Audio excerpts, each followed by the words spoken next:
বলো। গিয়া দেখি সাপের মতো লম্বা লাইন, কাউন্টারটা দেখি আমার নাক বরাবর, সোজা হাঁটা দিলাম, সামনে যেগুলারে পাইলাম হাত দিয়া সরাইলাম, তারপর দেখি কাউন্টার আমার সামনে, বিল জমা দিলাম, আমার লাগবো 3 ডজন মুরগি।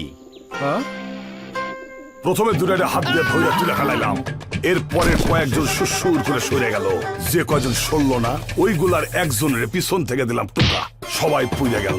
দিলাম জমা চাকরির ফর্ম, আমার লাগবো আস্ত খাসি।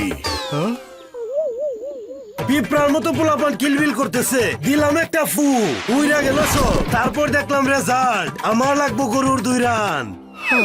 এই যে ভাই, এত খরচ করে পালোয়ান না পেলে নিন টেলিটকের সিম আর ঘরে বসে দেখুন সকল পাবলিক পরীক্ষার ফলাফল, করুন বিশ্ববিদ্যালয়ে ভর্তি কিংবা সরকারি চাকরির আবেদন ছাড়াও পল্লী বিদ্যুৎ বিল তো আছেই, এছাড়াও প্রয়োজনীয় কত কি। ডিজিটাল বাংলাদেশে এখন সব ওই আঙ্গুলের ছোঁয়ায়। টেলিটক, আমাদের ফোন।